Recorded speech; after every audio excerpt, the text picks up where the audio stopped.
भगवान श्री राम के समय में वर्तमान भारत की सीमाएं कहाँ थीं, जाने रामायण काल में कितने जनपद थे। रामायण काल के बारे में कई चर्चित कहानियां हैं। इन कहानियों में कई प्रमुख जगहों के बारे में भी उल्लेख किया जाता है। वर्तमान में जो स्थान भारत की सीमा से बाहर माने जाते हैं या जो अलग पड़ोसी देशों का रूप ले चुके हैं, वे भी रामायण काल में हमारे ही देश में माने जाते थे। ऐसे में कई बार मन में सवाल आता है कि रामायण काल में भारत की सीमा कहाँ पर थी और कितना वर्तमान भारत के राज्यों की त्रेतायुग में क्या स्थिति थी। सबसे पहले इस बात का उल्लेख करना जरूरी है कि रामायण काल में वर्तमान की तरह भारत नाम का कोई देश नहीं था, बल्कि रामायण काल में आज के कई प्रमुख राज्य अन्य देश के रूप में जाने जाते थे, जिनकी भाषा, रीति रिवाज, संस्कार आदि में कई समानताएं थीं। आगे जाकर कई राज्यों को मिलाकर भारत देश का निर्माण किया गया। आइए विस्तार से जानते हैं रामायण काल में भारत कैसा था। रामायण काल के 9 प्रमुख महाजनपद थे। रामायण काल यानी 5114 ईसा पूर्व में भारत में 9 प्रमुख महाजनपद थे। हर महाजनपद में कई छोटे उपजनपद शामिल थे। ये 9 महाजनपद मगध, अंग, बिहार, अवंती, उज्जैन, अनूप, नर्मदा तट पर महिष्मती, सूरसेन, मथुरा, धनीप, राजस्थान, पांड्य, तमिल, विंध्य, मध्य प्रदेश और मलय, मलाबार थे। कैकी, कौशल, अवध और मिथिला जैसे कई जाने माने जनपद इन्हीं महाजनपदों के अंदर आते थे।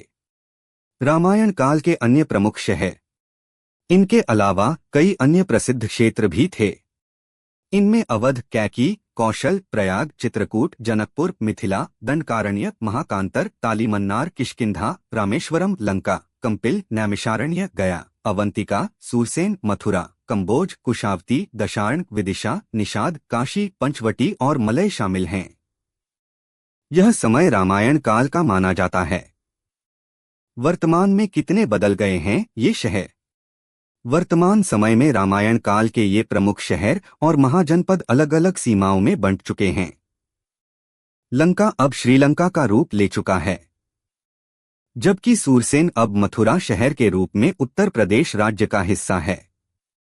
वहीं रामायण काल के कई अन्य प्रमुख नगर जैसे उज्जैन, अवध, मिथिला भी बड़े राज्यों का हिस्सा बन चुके हैं। इतिहासकारों ने भी किया है रामायण काल के कई प्राचीन शहरों का उल्लेख। पौराणिक कहानियों को प्रमाणित करने के लिए कई इतिहासकारों ने सिंधु घाटी सभ्यता, रामायण काल और महाभारत काल पर कई शोध किए गए हैं। शोधकर्ताओं का दावा है कि रामायण सिंधु घाटी की सभ्यता से भी बहुत प्राचीन है। इसे आप यह कह सकते हैं कि सिंधु घाटी सभ्यता भगवान राम के समय फली फूली। यह 5114 ईसा पूर्व की बात है, जबकि श्री कृष्ण के समय 3228 ईसा पूर्व में इसका पतन शुरू हो गया था। यह जानकारी बेहद महत्वपूर्ण है। यह सिंधु घाटी सभ्यता के इतिहास को पौराणिक कहानियों की प्रामाणिकता से जोड़ती हैं। यह खोज प्राचीन भारत, जिनका उल्लेख रामायण, महाभारत जैसे महाकाव्यों में मिलता है, उनके लिए नया अध्याय लिख सकती है।